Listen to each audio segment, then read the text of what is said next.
I'm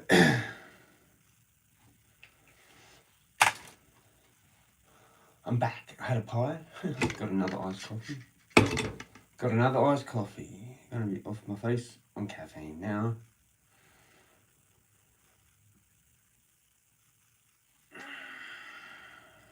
Still can't figure out which shoes to get. Hoka Speedgoat 6.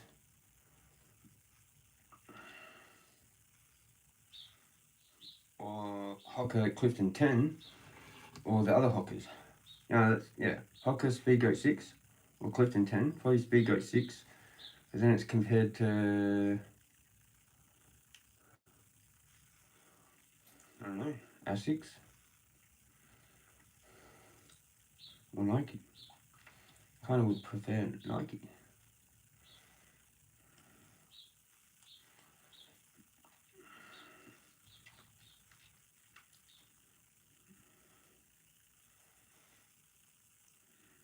Teeth are destroyed.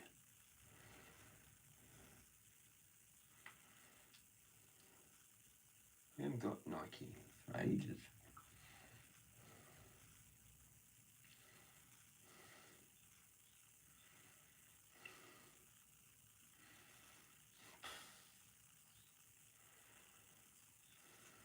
On this guy's channel.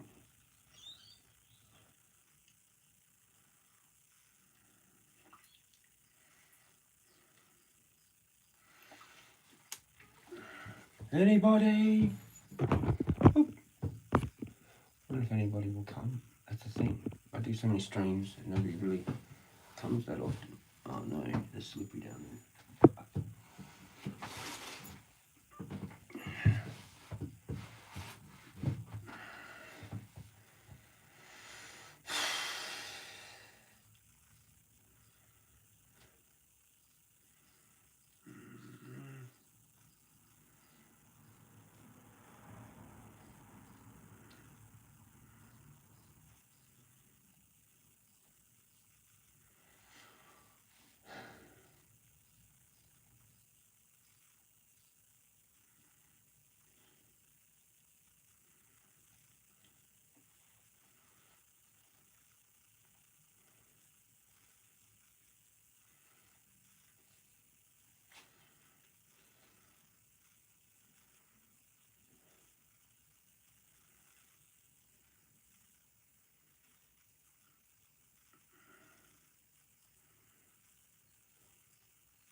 I just want to find a one-to-one of that.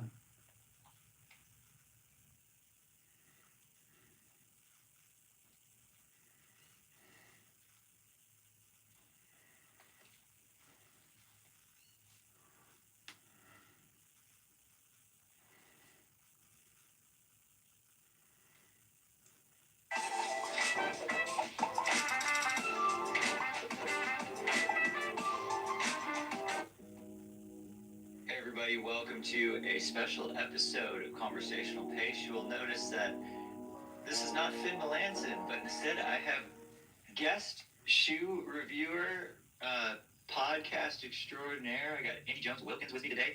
This all started with an Instagram post. You posted a couple shoes and we're talking about like, man, I like some of these things, I dislike some.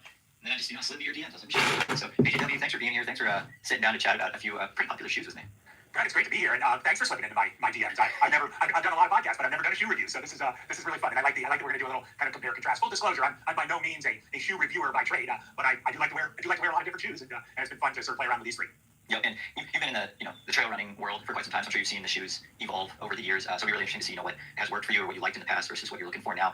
It'd be awesome to hear just a little bit about your running background, where you're currently at with your running, where you train currently, and what you've got coming up in terms of running race goals. Fantastic. Well, I don't want to age myself, but my first trail running shoe was the Montreal Vitesse, which was about a year after Montreal was established as a brand, before it was One Sport. So going way back, I started trail running in the mid 1990s. Actually, when I first moved out here to Arizona, where I live now, I lived in Arizona from '96 to '01, and it was Phoenix and the Valley has always been. Some people think Ira Viper is responsible for this Phoenix trail running boom, but the area has always been sort of a hotbed for trail runners. Obviously, getting through the summers is pretty brutal, but it's always been a place. I remember people running in the Adidas and the New Balance and the Montreal, several different Montreals. So that's kind of my beginning. I ran the trails out here. Some of the classic races, some of them were still around, like the Crown King Scramble and the Zane Grey 50 miler. And I ran my first 100. There were no hundreds out here in Arizona in that time period. You had to go to California to run 100 milers. So I ran my first 100 miler in a Montreal shoe, the Angeles Crest 100 in 2000. So I've been running hundreds, off and on for about 24 years. I spent, then another 18 years living in other places, Virginia, Idaho, California, Pennsylvania, always trail running, sometimes more than others. But I've settled back in here into Arizona. My wife and I moved back a couple of years ago in the summer of 22, and I've left education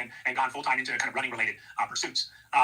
It's been a while since I ran a 100-miler. I've had some injuries and just sort of aging. And so I ran the 2021 Bighorn 100, and that was my last 100-miler. And fortunately, my health has been such that I've been able to average, about 45 to 60 miles a week all through 2024 so far. And so I've got my name on the list for one of our local favorites out here in Arizona, the Javelin 100, which is a relatively easy 5-loop course, just about half an hour from my house. So that's objective number one. And then the Sedona Canyons 125 in May of 2025, and with any luck, then the plan is the Cocodona 250 in 2026. So I've got like a 3-year plan going on. Yeah. Cool. All right. Love to hear that.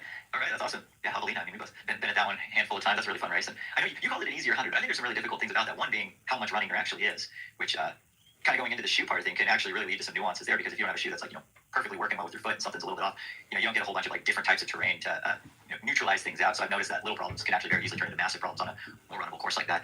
Yeah, diving into the shoe thing, I guess one question I have for you just before we go into some of these comparisons of the shoes is, it's normally a weird question, but on this channel it's not like, what's your foot like?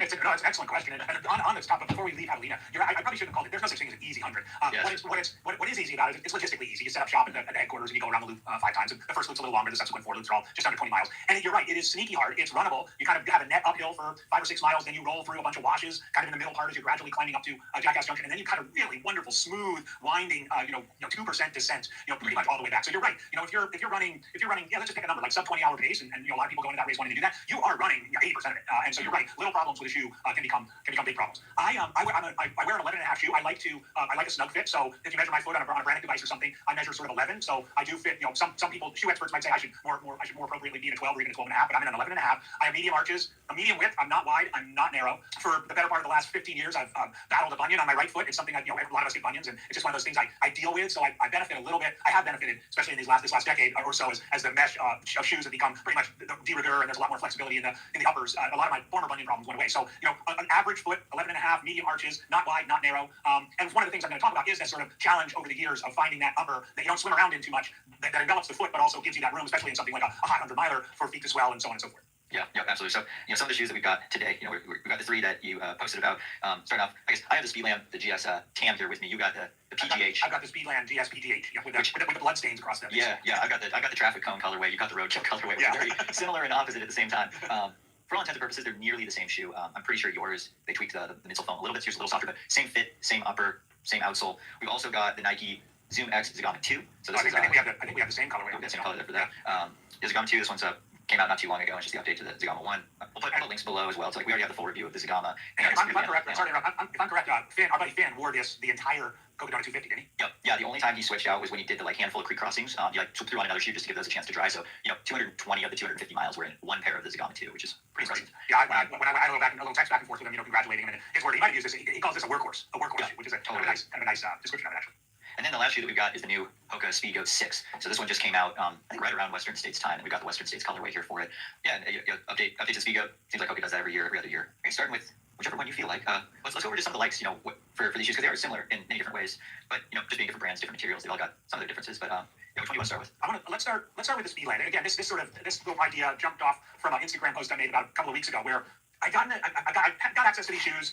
I don't know what it's July, April, May, and I got to the point where I put about 100 miles on each pair, all on the not quite the smooth terrain of Pemberton Trail and Abilene, but a little bit more of the rocky, kind of sharp desert terrain that's right near my house. And so I kind of put all three of them through my paces, and I said, man, it would be great to take the best qualities of all three and wrap them up into one shoe. For the Speedland, the GSPGH, by far the outsole is incredible. This Michelin rubber, the lugs are not super deep, but it's really, really grippy. It's got a nice rocker to it, but not too much. I've done about 100 miles, so I don't know about the durability, but it just acts and seems so durable that if I could take this outsole and put it just about on any shoe, I think I'd be a happy camper. Okay. That's funny you mentioned outsole durability, because it's really grippy. It's like a pretty sticky rubber. Maybe we'll report back in another 100 or 200 miles to see to get a durability update, because that was one of Finn's biggest gripes with the shoe, was how quickly he started wearing down some of the lugs once the initial tack kind of disappeared. But I want to say I'm curious about the durability with the Speedgoat. The Speedgoat 5, I was going through those every 200 miles, so that would also be to be continued with this one as well. Yep, definitely. But yeah, I do really like the tack of this Michelin rubber for sure. What else you got? Well, I may be the only person in the world in this regard. I'm not a big fan of the BOA lacing system.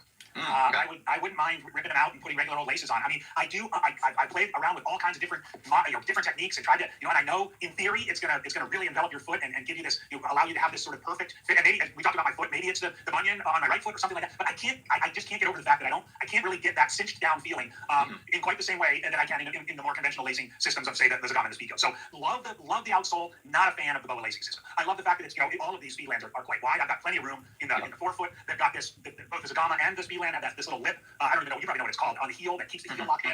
Love that. So there's lots of technology in the shoe that keeps the foot stable. But the BOA lacing system, I could do without it. Maybe not too necessary for most running shoes. That was kind of what I thought too. Where I was like, it's nice, it's cool, but I'm not sure if it's overly better than lacing. It's like, I don't know if it really needs to completely replace laces. The other thing too is if there was a classic lacing system on this shoe, it would be a lot cheaper. Because these BOA dials, it's proprietary name brand BOA. It's their nicest dial, the Li2. That's bringing out the bottom line for the shoe like a pretty hefty amount. Which was $275. Yeah. For the shoe. And that's without the optional carbon plate add-in, which with the plate, I think it's going to be over $300, right? I think so you gotta really love everything about the shoe to get $300 out of it for sure. Right, and by comparison, with the Zagama came in at MSRP of 180, and I think the Speedgoat 6 is 155, 160. Yep, 155. 155. Yeah. Should we talk about the Zagama? Yes. Okay. So the minute I tried this bad boy on, and full disclosure, I had run some road miles in the Nike Vomero using the same Zoom X foam. Oh my gosh, this midsole, when I put this on and felt that cush, it was a little bit of a throwback to the old, like the original, Hoka Bondi, and just that sort of soft, or even just felt just soft and responsive at the same time. The Zoom X and just the way it flowed from the heel to the toe, I just felt like I could wear this shoe, all the time. And don't get me wrong, the outsole is fine too. But again, getting on the top, if you could take this midsole, strap the Michelin rubber on the bottom, I'd be psyched and set. Now, the height's a little high. I have to admit, I've had some, especially on the Rocky, the height's a little high. I know, you know what I mean? Like I've had some. It's a little tippy. Yeah, I've had a little bit of tippiness, a little bit of where the upper might be a little bit loose and kind of foot sliding around a little bit in it. So I don't know if the foam is so good. I actually don't know if it needs to be that high. But certainly, from a standpoint of just that plush comfort ride, man, they nailed it, and a pretty big upgrade from the Zagama 1. Yeah, I agree. I mean, it's interesting when you just look at the footprint of, like the Speedland versus the Zagama. The Speedland has so much more width and surface area, just touching the ground. Oh, yeah. So, that's where you're going to get a lot of that extra stability. Even when it's on your foot and you look straight down, the midsole walls of the Speedland flares out so much more than the Nike, which, there's always kind of the back and forth about how much do we flare the midsole out, because you gain stability, but then you also end up gaining a lot of additional weight in the shoe. So there's kind of that balance, and, Nike definitely went on the slimmer side of the flared midsole walls, but I totally agree with you. I love the Zoom X foam. It's in like a carrier. It's like what we actually see isn't the Zoom X. You have to cut the shoe open to see the true Zoom X foam, which is just like the newest Nike Vomero. It's the same way. Nike's kind of moving in that way of Zoom X in a more protective casing, and I love the way that feels. I hadn't thought about that. You're right, though. They really have gone with the narrow slim when you compare it side by side. Obviously the flare on the Speedland's the biggest, but even the Speedgoat, which I know they took a little flare off of, is still flaring out significantly more than Yep. Zagama. And then the other piece too that's gonna create a smoother ride, but again you're gonna lose a little bit of the stability on the Zagama is when we look at the heel around the back, the foam actually bevels inward just a little bit before coming out, and that kind of inward cut is gonna make for a little bit better travel through the cushion. But again, you lose a little bit of that stability, like with the Speedgo and the Speedland, the foam just stays purely like bubbled outward. Yeah. So yeah, there's definitely some elements there that I'm sure Nike did to keep the cushioning feeling mega soft, mega responsive. Also trying not to let the shoe's weight get too out of control, but also like they're trying to find that fine line between like what is the minimum amount of stability we can have while still making it a pretty stable shoe. Yeah. All right, and I gotta tell you, not a fan. So you can take Speedland can take their boa laces and deal with it. Nike can take this little mini gator deal around the top. I almost want to take a pair of scissors to it. I know there's probably a reason for it, and maybe you can explain it. I'm just not a fan. It sort of rubs weird. I'm sure it does keep some debris out of there. But it seems superfluous to me, and I can do without it. I've never gotten a clear answer on why it exists. Some of my theories are like one, it's like a half-assed gator, so like maybe it keeps some stuff out, but usually it doesn't. Sometimes when you get to add a piece of material that just goes around the ankle bone, you don't have to worry as much with how cleanly you wrap the foam around the ankle collar. So, I've had some shoes where, on like more technical terrain, the top of the ankle collar will come and like bite the bottom of my ankle bone. I've never had that in any of the shoes that have kind of like this half gator thing because they get to build out the foam a little bit higher anyways. But as you said, one of the cons to that is that can create some excess friction in rubbing, so it's not the perfect solution. Well, or they could have gone all in with like more of a full gator, like the Tecton X 2.5. That they had a very limited edition, release around Western States, which has like it comes like all the way up the ankle. But I guess I'm just not 100%. And I'm gonna keep bringing all these shoes through their paces. Maybe I'll be used to it, but I haven't found that it makes a whole lot of difference in my sort of enjoyment of the shoe. That said, the more conventional lacing system, the narrow upper, it's kind of a sleek shoe. You really can cinch this one down. So even if it is a little bit wobbly, you can really you can get the fit. This is not the shoe for a wide-footed person. Very few Nikes are, but this is for someone like me with medium width, medium arches. It's nice. It's a nice fitting upper. Great assessment. Dude, you're pro with this. Well, so let's go to the Speedgo. Speaking of upper, because I was very, very eager to get my hands on a pair of these. Our rep here, Nathaniel Chan down here in Arizona, he went to Western States for the first time this year. He comes to all the air biker races, and he was kind enough to get me a pair of these real early, before even the sort of debut event of the Western States. My knock on the 5 was first durability. I felt like 200 miles, it was caving in. Second, the upper, it was a really swimmy upper. So as soon as I put this on, I felt like, okay, they've nailed the upper. The upper is not as swimmy. It's a little bit wider. It's still not wide by any means. But I think they listened to folks on that. And if I could, so again, I would put this upper on the Zoom midsole and the Speedland outsole, and I would have a real happy foot and a real happy shoe. Yeah, I do. I really like this new upper as well. You totally nailed it about the Speedgo 5 upper. Like comfortable, but not really the greatest trail upper. It's pretty stretches out. Not quite structured enough. And whatever this material that they've got going, this kind of plasticky stuff, I love it. I think it's great. It's super thin, really lightweight. I feel like the breathability is pretty good on it, and lots to put down.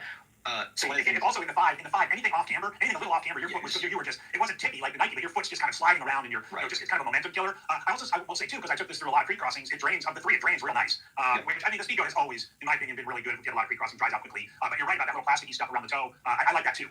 So you had also mentioned that in the Speedgo 5, the midsole foam just kind of died really quick, which I agree with is really soft. I love a soft shoe, so sometimes I'm like, it's worth it if it's not quite as durable, but that one was definitely on the extreme side of things. How do you feel about the new Hoka Speedgo 6 midsole? Because they definitely tried to address those durability problems. Yeah, it's a love-hate thing, right? Because I think what they did is they Stinsonized it a little bit, right? So everyone knows the Stinson, big, beefy, Mack truck of a trail shoe, and that foam and that setup on the Stinson is very rigid. And this isn't as rigid, but it's definitely firmer and even rigid.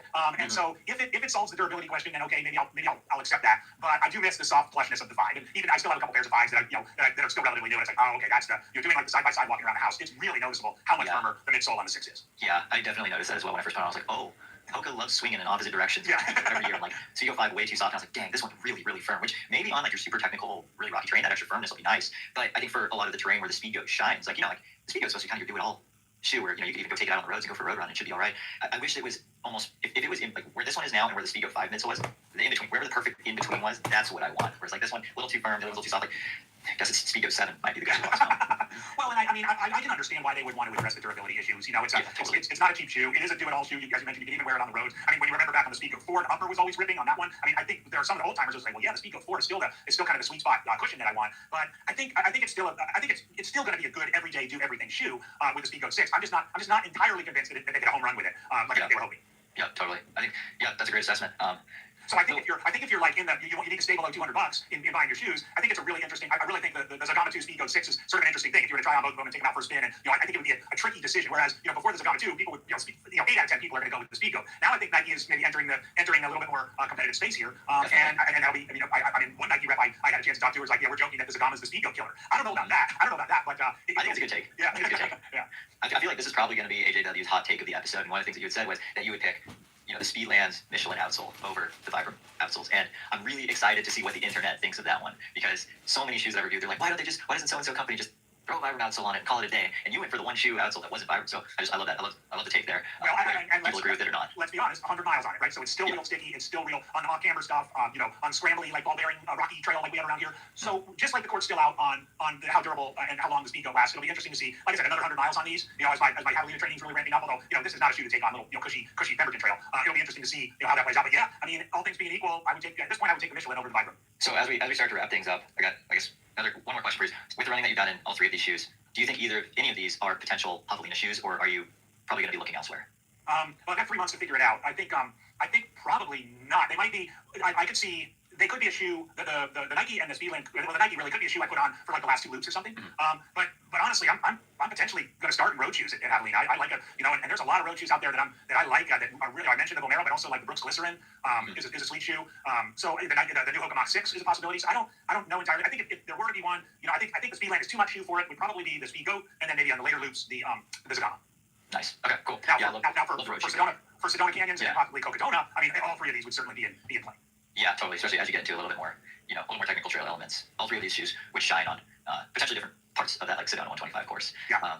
Okay, so I guess one thing that let's we'll get some like unsolicited advice from the internet. I want to hear in the comments, based off of AJW's likes and dislikes for these shoes, knowing what he's got coming up, what should he try next? Let us know in the comments. What shoe do you think? A shoe that came to mind for me that you might be intriguing is the new the A6 Trabuco Max 3. That might be one that's worth trying for you, because it's got the cushion you like from the Zagama, their Flight Foam Turbo. I think it's Turbo, maybe Turbo Plus. I don't know, they have 800 different names for the foam, but that foam feels very similar to the ZoomX and the Carrier foam, but it's a little bit more flared out underneath, and I think it's called their Gecko Grip outsole. It's actually pretty awesome too, and it's a pretty smooth shoe. So that might be the conversational pace recommendation for you to try next, based off of what you've been running in. That's for trails for a second. I've also heard a little bit of pre-buzz about the New Balance Hero 8 that's going to take the same fresh foam, just kind of get into a little bit of the 1080, really swooshy, and beef up the upper a little bit. So it'll be interesting. I'm interested in seeing that shoe as well. I think we're seeing brands like New Balance A6, even the new Cascadia 18 that just came out. Everybody's getting a little bit beefier foam. Not a ton. They're not going all in. But yeah, I'll get that A6. What do you say? A6 Trabuco Max 3. Yeah, okay. Everyone's trying to be a Speedgoat. That's what it is. Exactly. Everyone's sick and tired of Hoka dominating the Speedgoat market, so everyone's trying to come out with their Speedgoats. This is essentially, A6 version of the Speedgoat now. Right. And I wore the 2. The 3 just got a slightly different upper, and I thought it was a fantastic shoe. But yeah, and if you haven't, I'll make sure to link below. AJW's got a great podcast called Crack a Brew with AJW. Some awesome conversations with many of the legends in the trail and ultra running sport. I'll make sure to link below. So give AJW a subscribe there so you can listen to some of his great conversations. The next couple months, I'm focusing on the 200 miler phenomenon. So I'm bringing in all kinds of race directors for 200 milers, people who've been running 200 milers for a long time, and it's a lot of fun because in many ways it's kind of still the Wild West of trail and ultra running, these 200 milers, and we're seeing a boom in them that is really it's kind of fascinating. So the next couple of months, tune in to Crack a Brew with AJW if you're at all intrigued with this whole 200 mile thing. Awesome. Definitely very curious about the 200. I don't know if I would see myself running a 200 anytime soon, but love covering them, love following them, because like you said, it's like the Wild West out there, where it's like people are still winning these races and just doing like whatever they feel like. Yeah, that's right. And that's definitely pretty exciting. And if you want to try any of these shoes, Speedgoat 6, Nike Zagama 2, or whatever version of Speedland, GS, PGH, TAM, PDX that they've got on their website right now, I think they just dropped the PDX, which is I think very, very similar to the rest. I'll link below in the show notes. But can't thank you enough for coming on. We'll do a follow-up at some point as well. I don't know if it'll be post-Javelina or pre-Sedona Canyons, but interesting. Excited to follow along your training, and best of luck with everything. Absolutely, Brian. This was fun. Our paths cross in a lot of different ways with covering races and going to races and things like that. So thanks for having me on. I know I sort of nosed my way in here because I thought it would be a lot of fun, but I'm a shoe geek, not a highly trained shoe geek, but a shoe geek nonetheless. And this was super fun. So let's keep in touch. I know we will. Cold flow evaporative cooling. Expert installation for ultimate comfort. Call now for a free quote. Sorry about that.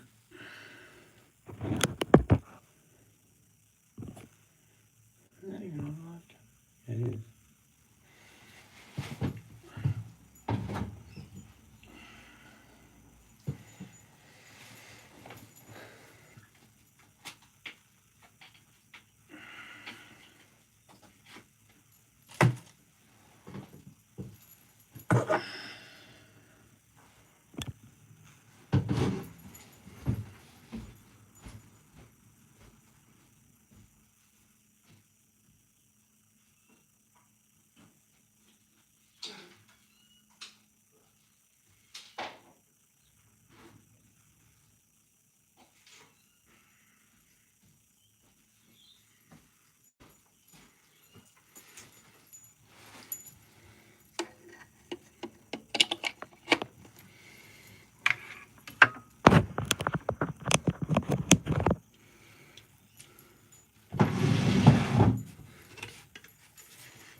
I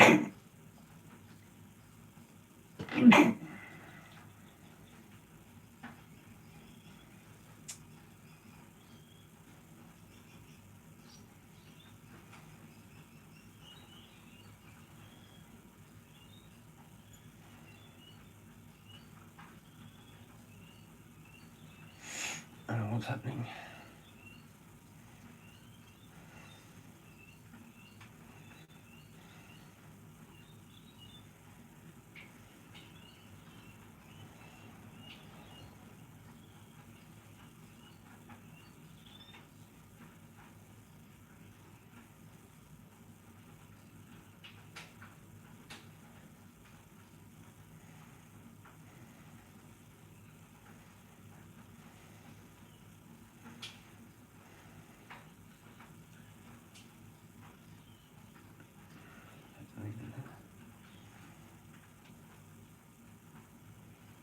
Irritated. What?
What? No.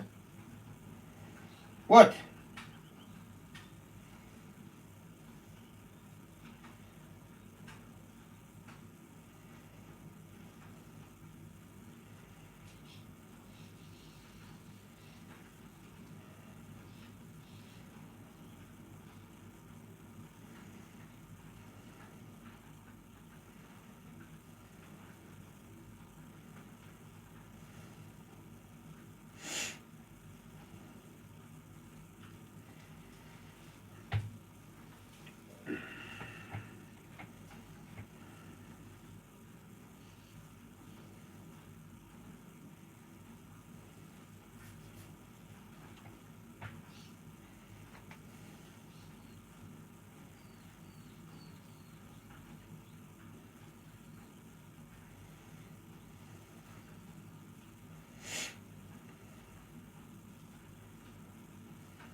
I just don't want to show.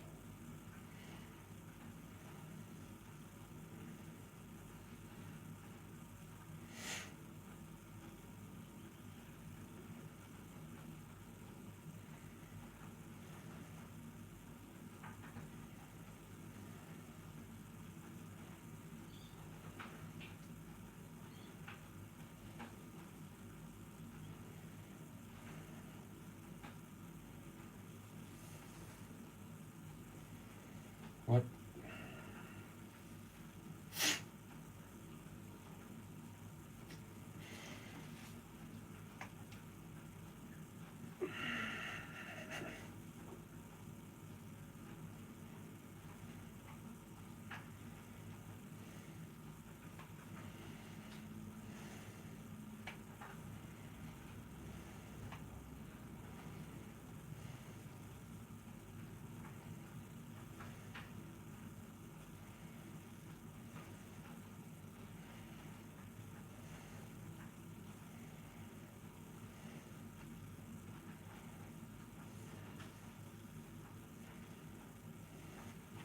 Everything's been reduced. What the fuck?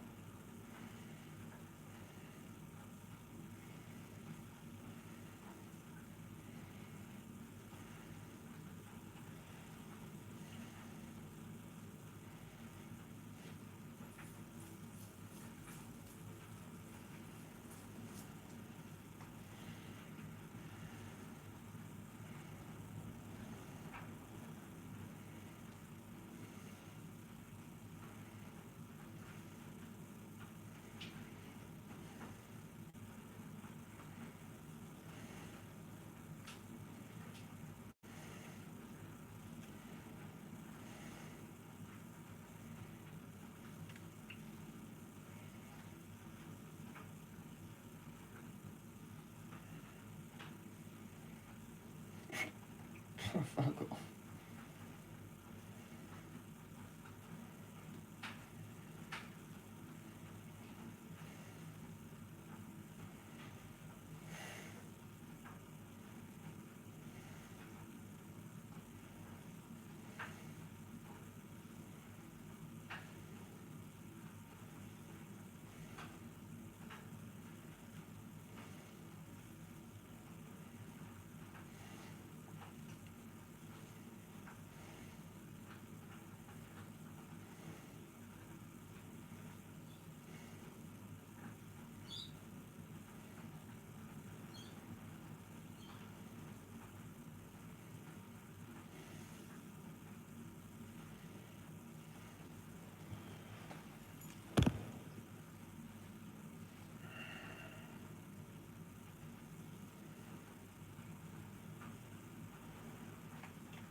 I know what's going on there.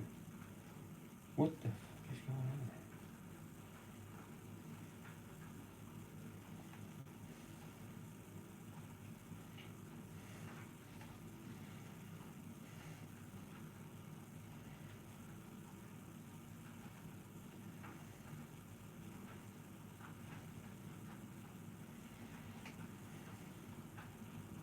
Wow.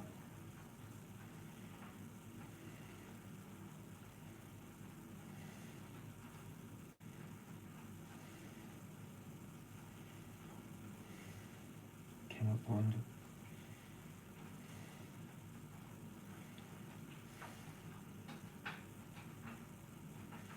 That's insane. I thought I did just find it. Fucking thermofit hoodie thing, not there anymore.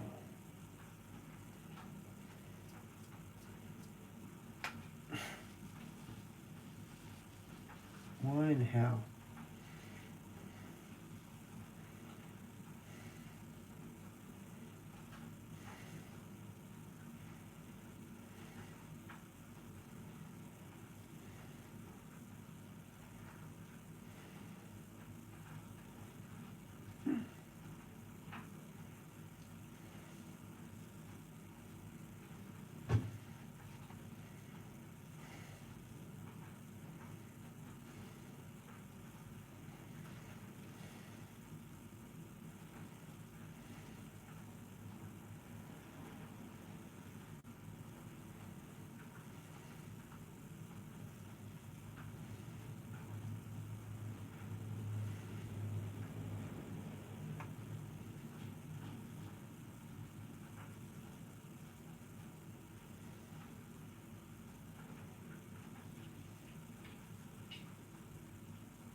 Yeah, 250, they have been reduced.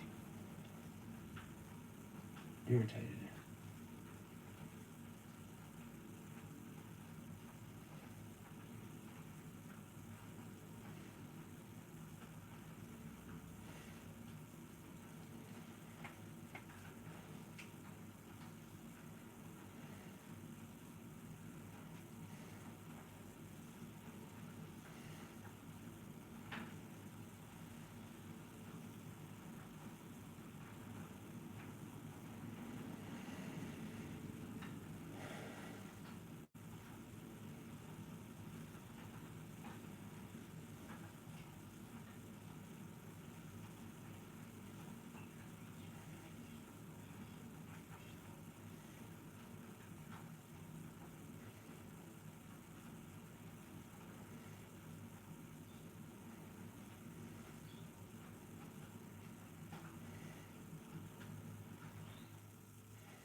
Welcome to Ryan's Running Reviews in partnership with Red Runner Sports, and today we're taking a look at a waterproof trail running shoe. It's the Hoka Speedgoat GTX. Let's run with it. Before we get started, I do want to say these shoes were provided to me by Red Runner Sports. However, no one had a chance to preview this video, and this file synopsis is my own. I'd also like to say please leave a like on the video and consider subscribing. Here we go. I've already done a review on the Hoka Speedgoat 6, which is this gray shoe in my hand. Now, the only difference between this and the Speedgoat 6 GTX, the black shoe, is the upper, the midsole, and outsole are exactly the same. Now, the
which means it's going to be waterproof, while the original Speedgoat 6 has a more breathable mesh material. The Speedgoat is Hoka's do-it-all trail running shoe. It does a little bit of everything. It's also a great hiking option as well if you don't want to go to a full-on hiking boot. A trail runner like the Speedgoat is going to be much lighter and more nimble. This is just a good all-around outdoor shoe, and if you're someone who wants a waterproof option, that's where this GTX or Gore-Tex edition comes in. The GTX edition costs $170, while the original Speedgoat 6 is $155. The stack height is exactly the same, with 40 millimeters in the heel and 45 in the forefoot for the classic 5mm Hoka heel-to-toe drop. Funny enough, the GTX edition is actually heavier, coming in at 10.6 ounces, while the original Speedgoat 6 is 9.8. So you do have a slightly heavier shoe with the waterproof upper. And speaking of the waterproof upper, it's Gore-Tex Invisible Fit. It's a very thin material, a single layer throughout the entire upper itself. And for me, it did fit true size with regard to length. However, I do want to say that the toe box is rather narrow, and on the GTX edition, I had some rubbing on the outside of my pinky toe, which was not the case at all with my entire time with the regular Speedgoat 6. So for whatever reason, the toe box on the GTX edition just bothered me a bit more because it is rather tight. Now, the overlay on the toe guard is going to be kind of this rubberized synthetic material, which gives you a light level of protection. It's not the most stiff. If we go on to the tongue, it's fairly similar to the Speedgoat 6 as well. Get a few small foam blocks to help with lace pressure protection. However, the big difference here is on the GTX version, the tongue is integrated directly into the side of the upper, which keeps water and debris from getting inside your shoe, and the tongue is waterproof as well. So it just keeps any other material, water, anything like that from getting inside, which makes sense because this is the waterproof edition of the Speedgoat. And then finally, if you go back to the ankle and Achilles section, you have a slightly stiff, moderately stiff heel counter with a ton of padding back here, especially in the Achilles region. And from the looks of things, it feels even more plush compared to what we see on the Speedgoat 6. So for whatever reason, it looks like they gave us a bit more padding. Now for me, I thought the lockdown was great, really had no issue with my heel coming out at all, and I thought the midfoot lockdown was spot on. Again, the toe box just a little bit cramped for me, so just be aware of that. One other small thing I want to talk about is the tongue. It's a more low-profile tongue. I know some people prefer a taller tongue on their trail running shoe, or something maybe not as short. It was not a problem for me at all, but I do want to point that out because it is a more low-profile tongue setup. As far as the waterproofing goes, I did test it out, ran through a few puddles and water features. I also just kind of dunked my foot in a stream for 5 minutes to see if I could feel any water seeping in, and I couldn't. My sock remained perfectly dry. I also got the water up near the tongue area, and again, no issues there. Something to kind of keep in mind here is it's a low-profile shoe, so water can spill in on the sides fairly easily compared to a mid-trail running shoe.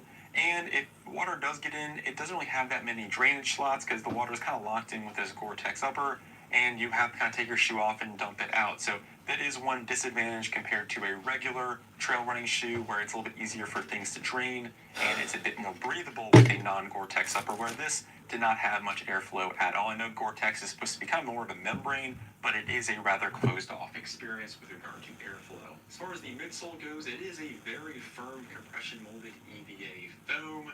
You have quite a bit of it under your foot, but there is not a whole lot of squish or bounce at all with the Speedgoat 6. Both GTX and original, they feel pretty much identical. Now, this makes for a more stable trail running shoe, and that's partially because, yes, you have the firmer ride, but also you have some mini foam sidewalls. Your foot sits within the shoe. Stability or just overall guidance was not an issue whatsoever with the Speedgoat. The one drawback is if you do look for a little bit more squish or just want to feel some more cushioning, I think you might want to go in a different direction because, again, this compression molded EVA foam is quite firm. Moving on to the outsole, we have 5mm Vibram Mega Grip lugs. Same traction pattern like we see with the regular Speedgoat 6. I was quite impressed. They used it for hiking, trail running, rock scrambling, and it just did its job. It's kind of one of those situations where if you don't have to think about it, it's just doing what it's supposed to do, and there really wasn't a situation where I wanted more traction. I thought it got the job done. Now, one thing you do have to be careful of, the lugs are fairly close together, so they can get caked over by mud fairly easily. But overall, really like what this setup has done for me, and it's got me through a lot of different adventures. Well, that concludes the review. Let me know in the comments if you prefer the Gore-Tex or non-Gore-Tex version and why. I would love to hear from you. I'm Ryan for Ryan's Running Reviews, and I'll catch you guys in the next one. Thanks. There you go. Peace out, legends.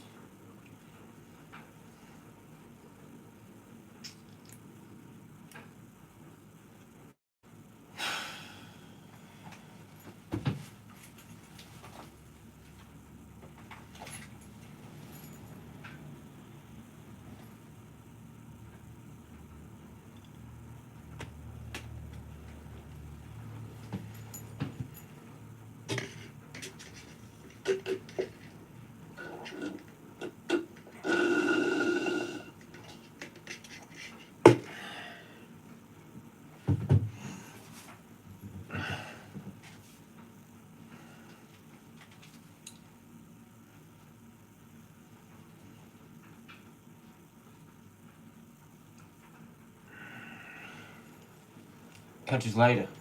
Peace out. Stay magical. Stay toasted. See you on the next one. Jezza out. Boop. You.